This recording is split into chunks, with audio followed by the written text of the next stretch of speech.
Ar vērienīgu koncertu klubā Essential hip-hopa mākslinieks Gačo noslēdzis Latvijas koncertu turnējus Mīlu tevi.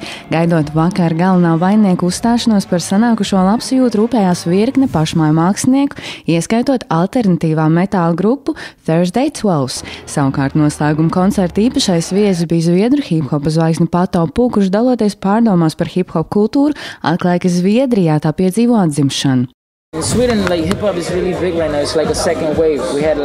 Pašreiz hip-hops Zviedrijā ir ļoti populārs un piedzīvo otro popularitātes vilni. Pirmais bija 1999. gadā.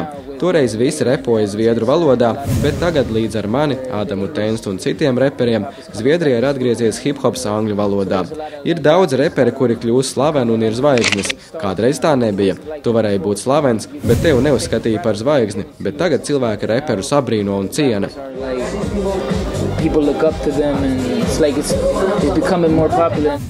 Pato Pu un Gačo sadarbība turpināsies, jo abi mākslinieki nolēmuši kopīgiem spēkiem ierakstīt dziesmu. Atskatoties uz paveikto, Gačo atklāja, ka ir ļoti apmierināts, jo gūtas vienīgi pozitīvas emocijas. Ir ļoti labi padarīt un sajūta, ir darbs padarīts ļoti labs un tiešām liels paldies manam menedžerim, kas kā nopelnis lielākoties tas ir, Kasparam Āķim. Un ir tiešām ir prieks, ne jau tikai tāpēc, ka ir viss izdarīts, bet arī tāpēc, ka viss izdarīts ir lielākoties uz tiem 100, cik mēs mazai gribējām. Protams, ka vienmēr kaut kāda plusiņa mīnusiņa, bet lielākoties viss tā tūri ir pagājis ļoti pozitīvi, kas ir pats galvenais man. Godīgi sakot, visas tās vietas mēs izvēlējāmies speciāli, lai viņas ir. Mēs tāpēc uztaisījām mazāk koncertus, 7, bet lai tie koncerti ir iespaidīgi un skatām. Respektīvi, nav tā, ka 50 un kaut kādās tur visādās trakās vietās. Bija tā, ka katrā koncertā bija savu tādu mīļu publiku un, protams, ka Liepāja, Saldus bija tā, neaprakstām, tiešām cool un Madona. Un visas tās vietas vairāk vai mazāk atstāja kaut kādu iespaidu un prieks par visām. Es nevaru pateikt, ka tieši Liepāja vai tur... Kas? Ņujorka bija laba un Amerika arī bija laba. Jā, Ņujorka un Amerika. Bet bija tiešām visur bija ļoti forši un pozitīvi. Februārī notikušajā Latvijas mūzikas ierakstu gada balvas pasniegšanas ceremonijā Gačo albums Gatis Irba tika titulēts kā labākais hip-hop albums. Par viņu uzvaru šaubu nebija pat mūzikas apskatniekiem, jo uz kopējā devuma fona hip-hop mūzikā 2009. gadā Gačo konkurentu nebija. Par to man arī daudz saka, ka viņi uzreiz man pajautā, kaut draugu vai kas bija nominēti. Bet, zin kā, nominēt vai nenominēt, bet tas bija gada labākais albums, vai nekas labāks nebija izlaists. Ok, ja būtu izlaidis mūsu vispazīstamais, Gustavs vai...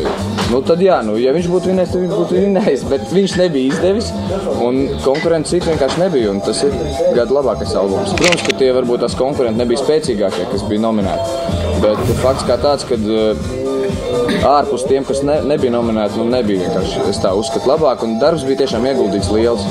Tā kā koncerta turnē ir pielikts punkts, māksliniekam atliks vairāk laika, lai turpinātu darbu pie jaunā materiāla. Šoreiz Gačo plānojiet citādāku ceļu, solot, ka jaunais ieraksts kardināli atšķirsies no jau dzirdētā un nebūs tik autobiogrāfisks kā godalgotais albums. Visus tos savus albumus, kas man ir bijuši, un pilnīgi visas dziesmas, viņas visas tādas biogrāfiskas bijuši, un es domāju, ka es jau kaut kādā ziņā esmu sevi izsmēlis. Un tagad vismaz tās nākamās, es vismaz mēģināšu kaut kādīgi vairāk būt ar tiem cilvēkiem, jo ja es esmu pateicis par sevi visu, tad es esmu pateicis. Es domāju, ka tagad es apspēlēšu vienkārši tās tēmas kaut kādas no citām pusēm, ko tas var būt globālāks vai kas ir vairāk interesē arī tevi, ne tikai par to, kā es eju gulēt un cikos es eju gulēt. Teiksim, man neviens cilvēks vēl nav pateicis, man apnicis gadu, cik tu vari repot par sevi. Neviens man tā, vienīgais, kad bija tā recenzija, tas vienīgais bija tur rakstīts, vienīgi apnī klausīties, ko viņš mīl, ko viņš nemīl. Bet tā visumā kaut kā es tas noturēs to, kad ir interesanti. Un visiem lielais čau. Un tā.